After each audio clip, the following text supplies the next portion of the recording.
লন্ডনে যাতায়াত করেন, লন্ডন যেতেও এত সময় লাগে না প্লেনে করে যেতেও। এই হচ্ছে আজকে উন্নয়নের ফিরিস্তি। এই লক্ষ লক্ষ মানুষ সমবেত হওয়ার এই পরিস্থিতি তৈরি করার জন্য হাজারো মানুষ প্রাণ বিসর্জন দিয়েছে গত 15 বছর। আপনারা আজকে এই যে লক্ষ মানুষ এখানে উপস্থিত হয়েছেন, আপনাদের যে রাজনৈতিক অধিকার প্রতিষ্ঠা করার জন্য, আপনাদের কথা বলার বাক স্বাধীনতার অধিকার, আপনাদের নিরাপত্তা পাওয়ার অধিকার প্রতিষ্ঠিত করার জন্য আজ যে আপনারা এখানে একত্রিত হয়েছেন, এই অধিকার প্রতিষ্ঠিত করতে গিয়ে আমরা আমাদের মাঝে থেকে ইলিয়াস আলীকে হারিয়েছি, আমরা আমাদের মাঝে থেকে জুনায়েদকে হারিয়েছি, আমরা আমাদের মাঝে থেকে দিনারকে হারিয়েছি। সারা বাংলাদেশে গত 15 বছর 16 বছরে যারা এই দেশ থেকে পালিয়ে গিয়েছে 1 বছর আগে, তারা যখন এই দেশের মানুষের টুটি চেপে ধরেছিল, তারা এই দেশের মানুষের বাক স্বাধীনতা কেড়ে নিয়েছিল, তারা এই দেশের মানুষের ভোটের অধিকার কেড়ে নিয়েছিল, তারা শুধু ভোটের অধিকার কেড়ে নিয়েই সন্তুষ্ট থাকেনি, তারা শুধু সাধারণ মানুষের কথা বলার অধিকার কেড়ে নিয়েই সন্তুষ্ট থাকে নাই, তারা ইলিয়াস আলী, জুনায়েদ, দিদারের মতন শত হাজারো মানুষকে তারা হত্যা করেছিল সেদিন। তারা বাংলাদেশের লক্ষ লক্ষ বিএনপি সহ লক্ষ লক্ষ সাধারণ মানুষকে গুম খুনের মামলা দিয়ে জর্জরিত করেছিল।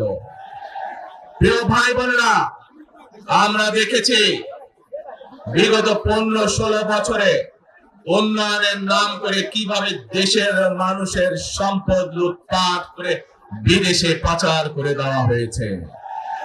আজকে এই যে ঢাকা থেকে সিলেট বা সিলেট থেকে ঢাকার যে মহাসড়ক, 2005 সালে আমি এসেছিলাম, সুনামগঞ্জে বন্যা হয়েছিল, আমার আসতে লেগেছিল 4.5 ঘন্টার মতন, কিন্তু আজ আমরা দেখি 10 ঘন্টার মতন সময় লাগে।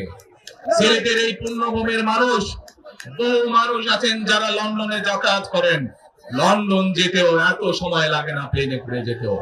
এই হচ্ছে আজকে উন্নয়নের ফিরিস্তি।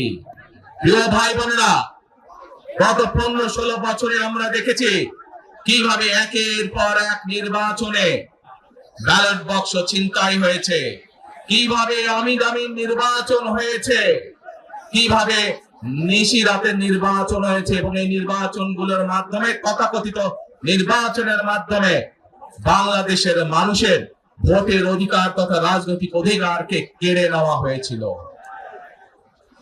আজ আমরা এখানে একত্রিত হয়েছি সেই মানুষগুলোর জীবনের বিনিময়, যারা আমাদের সকলের জন্য রাজপথে নেমে এসেছিল। আমরা আজ এখানে একত্রিত হতে পেরেছি সেই মানুষগুলোর ত্যাগের বিনিময়, যারা বিভিন্ন ভাবে নির্যাতিত হয়েছে, অত্যাচারিত হয়েছে, পঙ্গুত্ব বরণ করেছে। 2024 সালের 5ই আগস্ট ছাত্র জনতার অভ্যুত্থানের ভিতর দিয়ে বাংলাদেশের মানুষ 71 সালে যেভাবে দেশকে স্বাধীন করেছিল, 2024 সালের 5ই আগস্ট সেই স্বাধীনতাকে বাংলাদেশের মানুষ রক্ষা করেছে তাদের অধিকারকে প্রতিষ্ঠিত করার জন্য। প্রিয় ভাই বোনেরা, এখানে বহু মুরব্বী উপস্থিত আছেন, যারা কালের সাক্ষী শহীদ রাষ্ট্রপতি জিয়া রহমানের সময় কিভাবে দেশে বহুদলীয় গণতন্ত্র রচিত হয়েছে।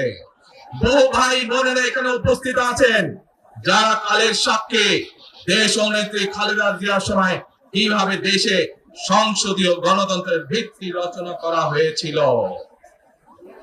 প্রিয় ভাই বোনেরা, একটু আগে আমি আমার বক্তব্যে বলেছি, ঢাকা সিলেট মহাসড়কের উদাহরণ দিয়ে যে কিভাবে এই দেশের তথাকথিত উন্নয়ন করার নামে দেশ থেকে মানুষের অর্থ লুটপাট করে নিয়ে যাওয়া হয়েছে। আমরা এই অবস্থার পরিবর্তন করতে চাই। প্রিয় ভাই বোনেরা, আপনারা কি আমার সাথে আছেন এই অবস্থার পরিবর্তন করতে? আলহামদুলিল্লাহ।